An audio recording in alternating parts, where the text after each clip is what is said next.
So far away, Nisha, as I take my last gulp of coffee, what are we talking about today?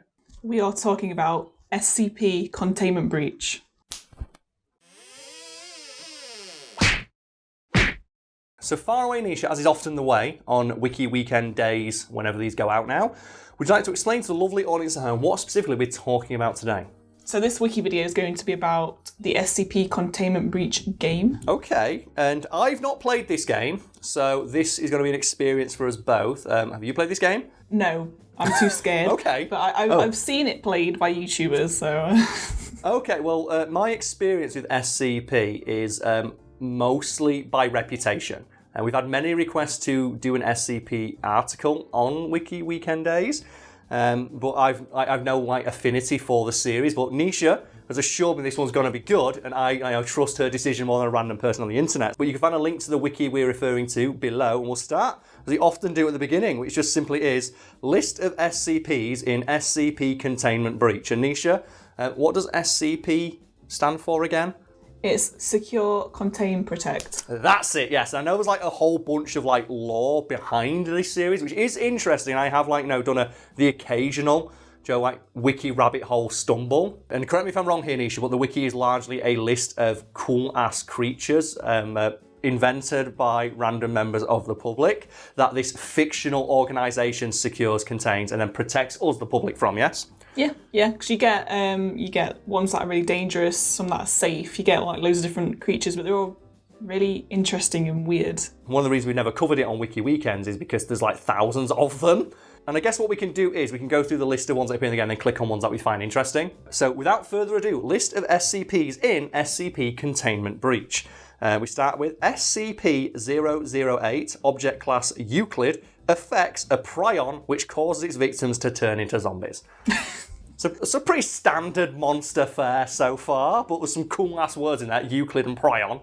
Yeah. There's some band names right there. I listened to Prion by Euclid on Spotify. Yeah, oh God, when you say it like that, it definitely sounds like a band name. It's fucking awesome. We'll move on. We've got SCP-012, that's a Euclid. When within range of the composition, forcibly draws the victims towards itself, making them cut their wrists in an attempt to finish it using their own blood. I remember seeing that one in the game. Okay. Because you go into a room, and I think it's a sheet of paper that has, I think it's music written in blood. And you get the urge to finish the music using your own blood. So basically, oh God, so creepy. So basically this Wiki is just me and Nisha talking about horror movie monsters that we think are cool. Okay, we've got another one here. SCP-035, Keter. And it says, a mask capable of transferring its consciousness into any victim which wears it. In this instant is worn by a scientist in its containment chamber. He offers the player freedom in exchange for its release. Never do that. Never, ever listen to a inanimate object offering you freedom. Tell it to go fuck itself. It's always lying. They are never, ever being honest and upfront with you. Fuck all that. Oh, I hate this shit. SCP-049, which is a Euclid capable of killing a victim with a touch of its hand. Performs surgery on its victim afterwards. Oh no. Also known as is known as the Plague Doctor. That's the thing, there's just something really awful about the idea of just someone performing surgery on you to turn you into a monster. SCP-066. We probably shouldn't be talking about this because we just got to freak these out. I'm not going to sleep well tonight. That's also a Euclid. Produces random effects and behaviour with no visible pattern. Often says Eric, ? When within range of a subject. I don't like that. And here's the thing, Nisha. You said you've not played this game because you're too scared, but you've seen many a playthrough of it. Yeah. Correct? Yep. What would it take for us to get you to play this game? I don't know. Folks at home, if you want to see Nisha play this game, follow her on social media, link below, and let her know. Because I'm terrible at playing horror games because I love them so much, and I would just spend so much time talking about the wider implications of what the monster is and what it can do. I know, Nisha, you'd be big scared. Yeah, I am scared. And that plays well for the internet, so maybe folks at home, if you want to see that, let Nisha know. Currently, there is a video on my channel where I play Phasmophobia, and I shit myself on that as well. I'm just so scared. You know what? Here's a clip of Nisha playing Phasmophobia. Oh no. Fuck!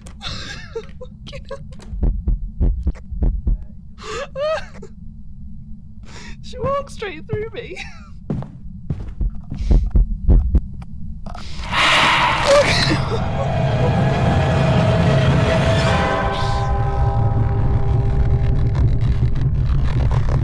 you want to see more good stuff like that, maybe we can all play this game on Stream Drunk one evening.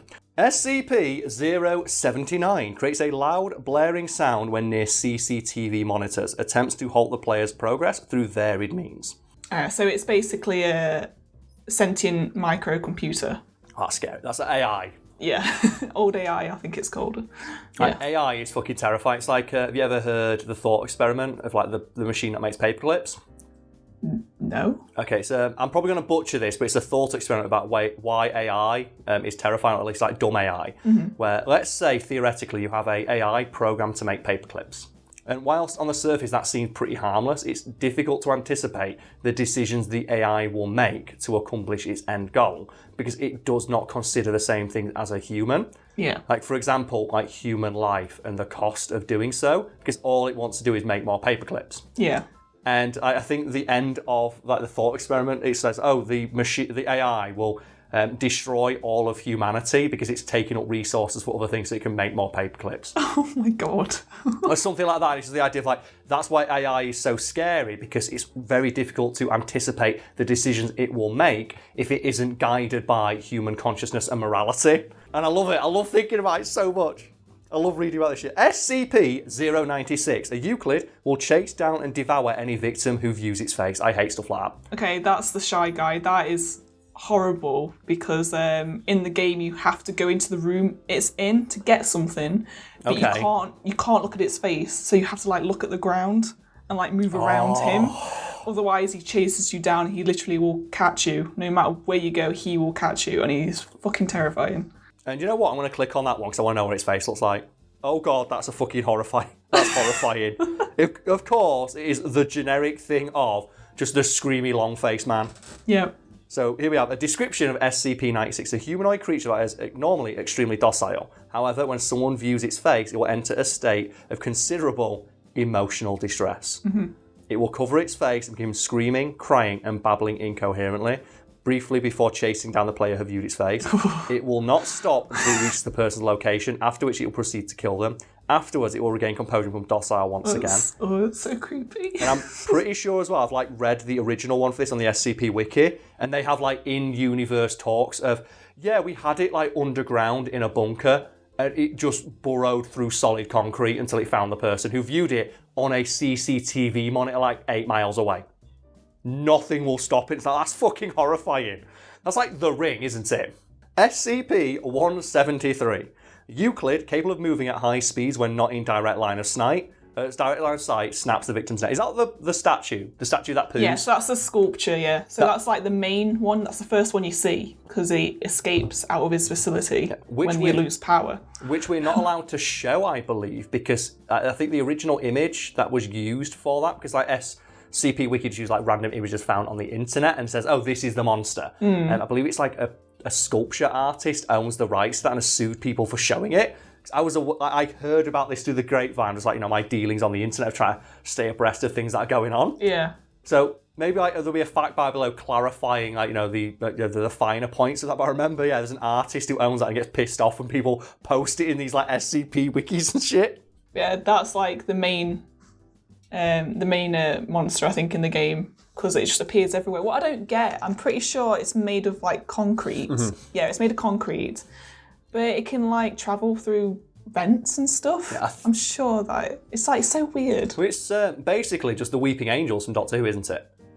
Oh yeah, it is. Yeah, you can't look at. Well, you have to look at it. Otherwise, if you don't look at it, it will kill you. Yeah, or a Boo from Mario. It's a very classic monster trope, but it's a really strong one, because it's so terrifying. Like, I especially love as well when they get into the nitty-gritty of stuff like that. It's like you can't even blink, because in the split second it takes for you to blink, the monster will get closer, and eventually it will get you. Yeah, because in the game you've got the blink mechanic. Oh, that's so fucking cool! I didn't know that. That's awesome. So yeah, you can see when you're about to blink. You can make yourself blink if you need to when he's around, or you know, you can see when you're about to blink, so you can like basically run away, because you've got like the sprint meter when you run out of breath, and the blink meter. So. Oh man, I love when games get into the nitty gritty of shit like that. It's like you have to control your blinking. That's when horror games get super good. This is awesome. There seems to be a problem with the door control system. The door isn't responding to any of our attempts to close it. So please maintain direct eye contact with SCP-173 and... What the fuck is happening?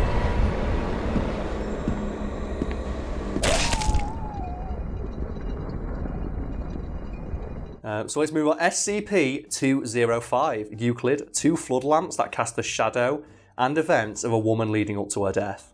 Yeah, that's weird. Oh, that's a bad fucking time, that, innit? It's like one of my favourite tropes, the one that always puts me on edge is, I think we talked about it in the Slenderman Wiki weekends we did, of people looking at photographs and then noticing something they didn't before in the background. Noticing like a horrifying series of events that just happened in the background that you didn't see before. I love shit like that. You know, SCP-372, capable of only being seen by subjects in their peripheral, which fuck off. I love that one. No, that's awful. Oh. Yeah, there's in the game, you enter this chamber and it's massive, and you release it without realising, because you can't see it unless like you turn around and you just see like a kind of a green like blur in the corner of your eye. And it constantly stays in the peripheral of your vision. Yeah. That is awful. I hate that. SCP-682, this description's horrifying, can be heard roaring throughout the facility. Yeah, I think it's something you see at the end of the game. Like you just see its arm attack a helicopter. That reminds me of, so there's spoilers for Last of Us 2 here, for people who've not played it yet, but there is a creature in that called the Rat King. And that is like a mass of people who were infected by the virus that destroyed the world, but they're one of the earliest cases. And they were all in one room and they're locked in there for years, like almost, I think, a decade at that point. And the virus has just like combined them all into one consciousness that's in constant agony. If you go back through the game and go to that area before you encounter it, you can hear it in the basement screaming. And it's fucking horrifying. I hate it so much. SCP-939, predators which take on the voice of their previous victim to lure their prey. It's a horrible lizard monster. And it, you like go down these stairs into like a basement area, and you just hear something go. You just hear something go. Who's there? And it just sounds human. Like, who's there? And you think, someone else who's trapped down here, and it's just this giant red lizard monster. Oh god, I hate that. That reminds me of the best SCPs, that joke one where it's like SCP who gives a fuck, the penis taker, and it's just a man with a scalpel. He just say he taker the penis. That's the one you don't want. You don't want to fight the penis taker. There's a bunch of other ones, but oh man, fucking hell! Like, I am so interested in this game now, just to see, because like there's a list of like 20 different bullshit things you have to contend with in that game, and they all have like super interesting, cool mechanics, and that's one of the things I adore about the horror genre. Like, I love horror because I contend it's the most experimental genre in regards to like both video games and film, because like anything can be a monster, and you can make anything scary if you're talented and skilled enough. And like in that, you've got like, a statue made of concrete that constantly shits itself, and it is just the most on-edge thing ever. That's incredible. That's like the power of the horror genre, and I love it. It's like one of the other ones, I think it's classed as a safe one. Okay. It's basically a book. It's got a load of different diseases in it. Okay. And if you read it, you get that disease. It's just something as simple as that. It's terrifying. You read it, that's it, you get the disease. And then you probably have a smart ass saying, well, why don't you just not read the book? It's like, people are always going to read the book, because you're like, there's a reason that you have to put a sign saying wet paint on a wall and people still touch it. Yeah. The depths of human stupidity are like, just boundless. It's like an amazing quote from a park ranger about the difficulty of inventing a bear-proof trash can. It's like, surely by now, like, technology advanced to the point you can make a trash can that bears can't get into. It says, there is a fine line between the smartest bear and the dumbest human. Yep. And I love that. But, Nisha, look forward to when this video goes out of you getting a whole bunch of requests on Twitter to play this game. I'm scared. But maybe in the lead up to this video being edited and released, we can have a discussion about that behind the scenes and maybe do something about it. Like maybe do like a big joint channel stream or something where we play this game. Oh god. Yeah. But yeah. I'll have to have an alcoholic beverage, I think. We will take the edge off and then just get annihilated by a big concrete monster that poos.